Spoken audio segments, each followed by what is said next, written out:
Hello everyone, my name is Jasmine McCoy and welcome to my channel.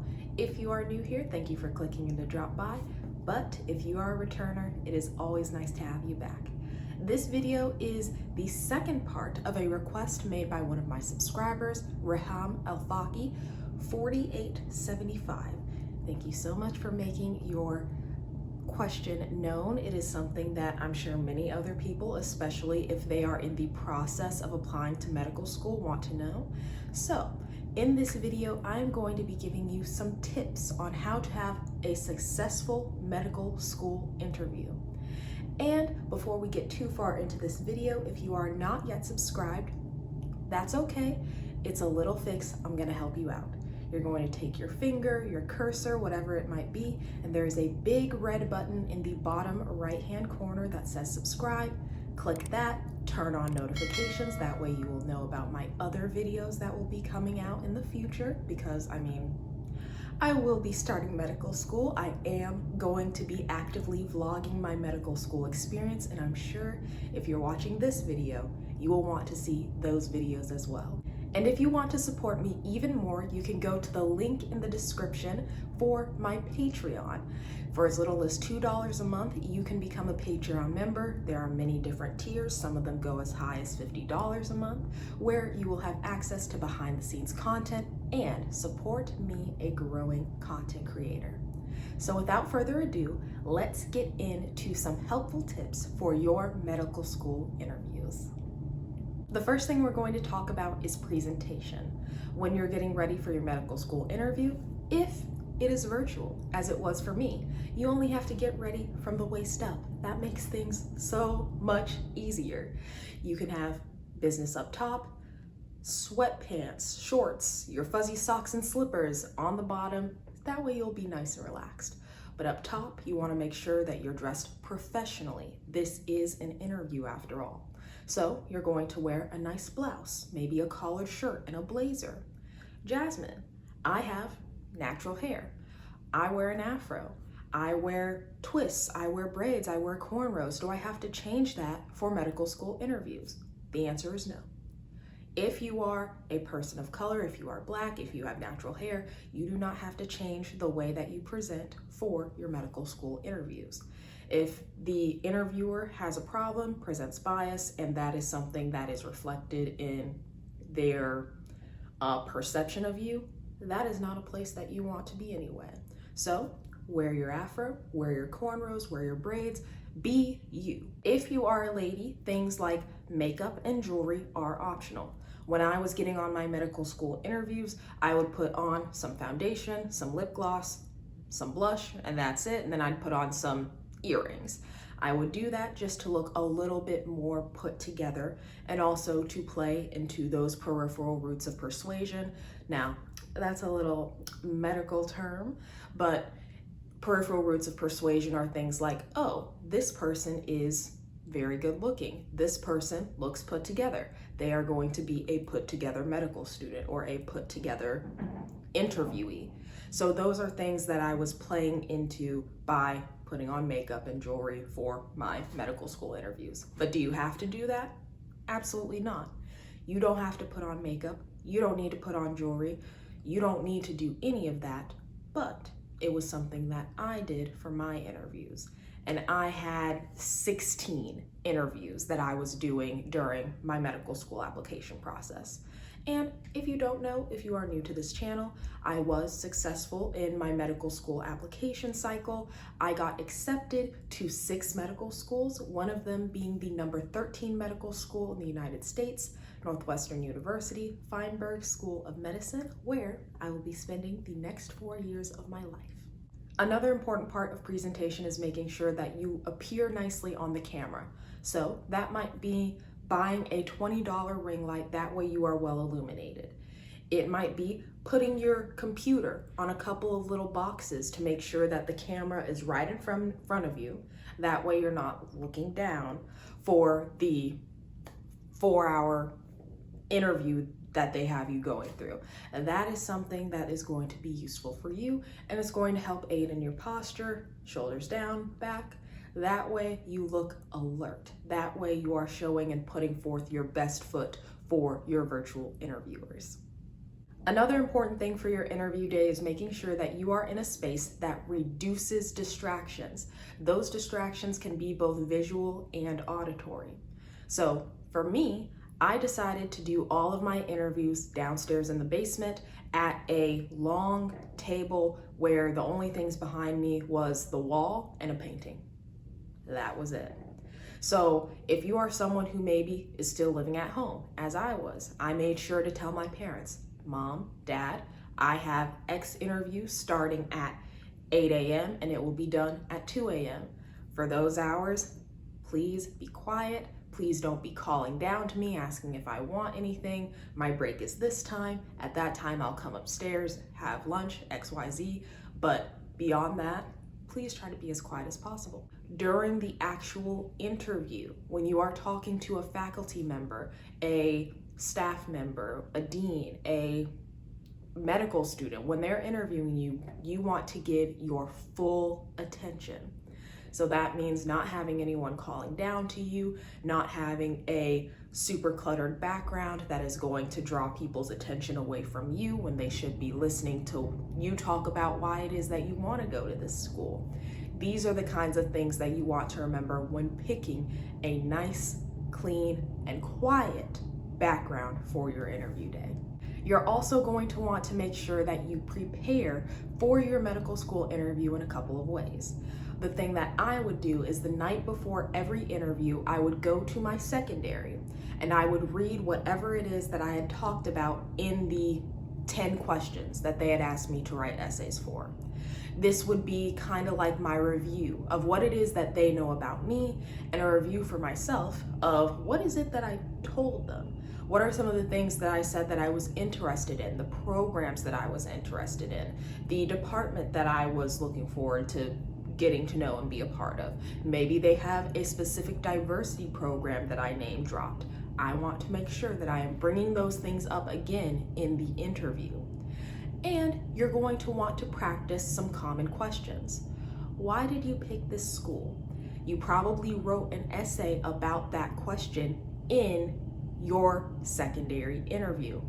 The answer is already there. Just make sure that you know it and you can retell it, but also expound a little bit on it. Another important question they're going to ask is, tell me about yourself.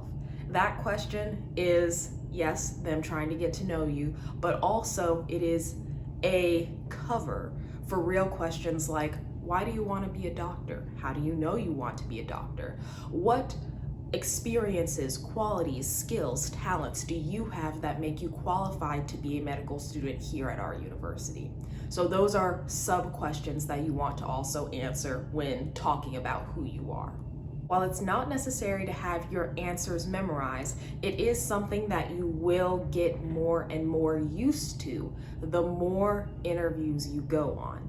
The way that you present at the beginning of your first interview is not going to be the same way that you present at your 5th interview, your 10th interview, your 15th interview. But practice makes perfect. You know that they're going to ask you, tell us about yourself. Why this medical school? Have you been through any hardships that you feel make you ready to start the rigorous process of being a doctor?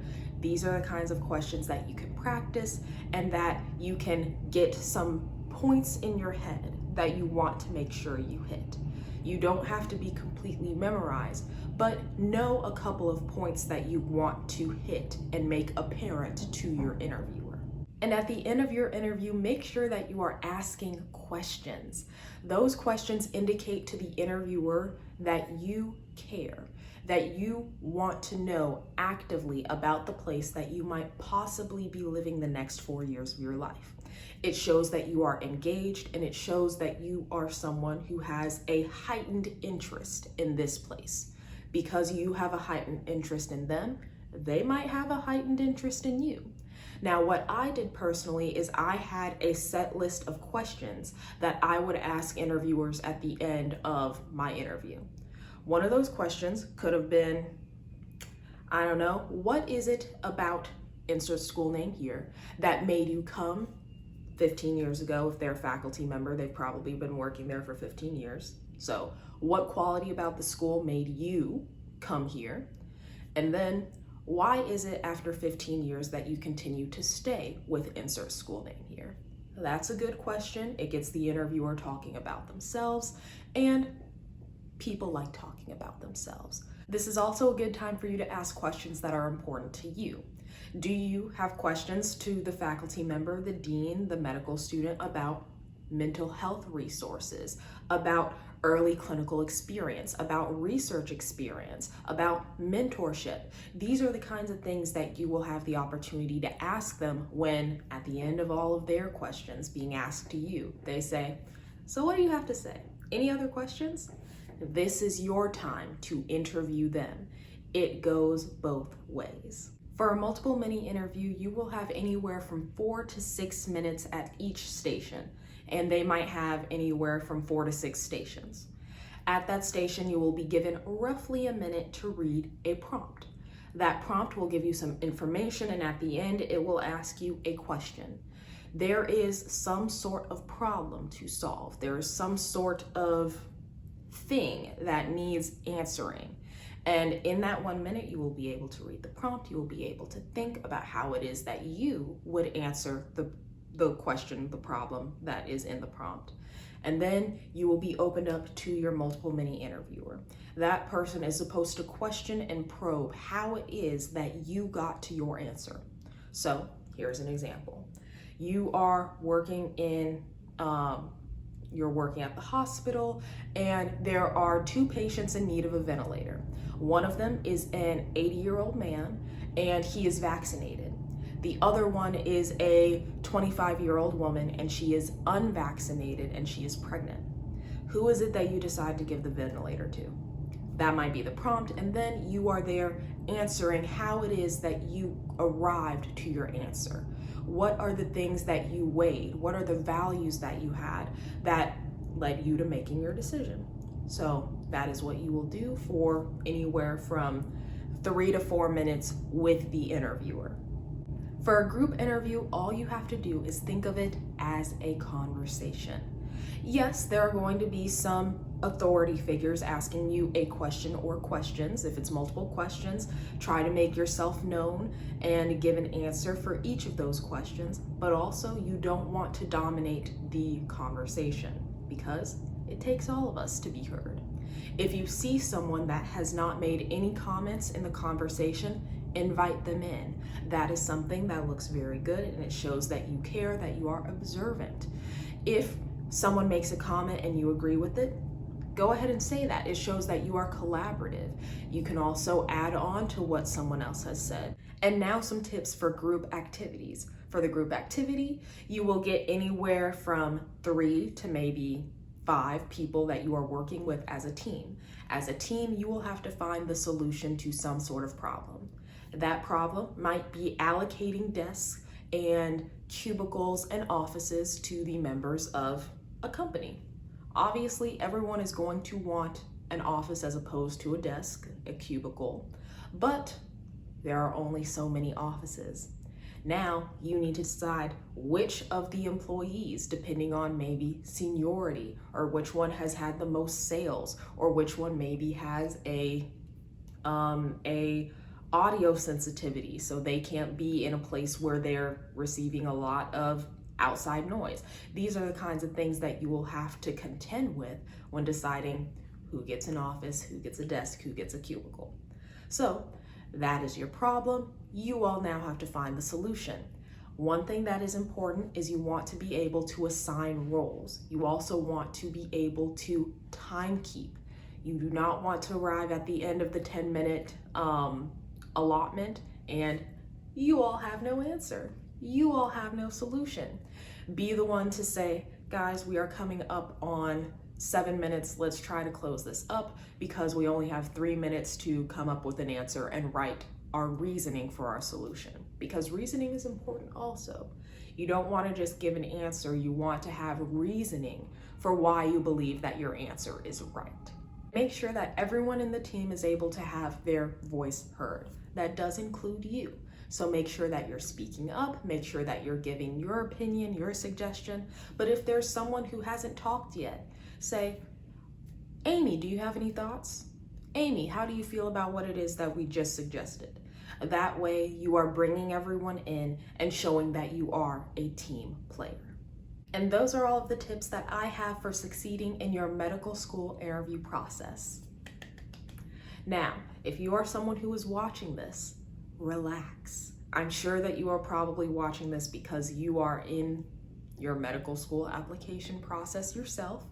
You have already made it through 2 cuts to be where you are right now. You have submitted your primary application with your MCAT and your GPA. They liked you. You have already submitted your secondary application with all of those essays that you had to write. They liked you. They gave you an invitation to interview for a reason. You are supposed to be here, and you're gonna do great. You're gonna do fantastic. I believe in you. All you have to do is believe in yourself as well. So, if you enjoyed this video, make sure that you give it a thumbs up. If you really enjoyed this video, consider becoming a Patreon member. Again, the link to that is in the description. For as little as $2 a month, you can support me in my content creation by receiving, obviously, special perks and just knowing that you are helping someone as they are trying to spread positivity and information to people in that next generation of doctors. So, thank you very much for watching this video. I look forward to seeing you in the next one. Bye.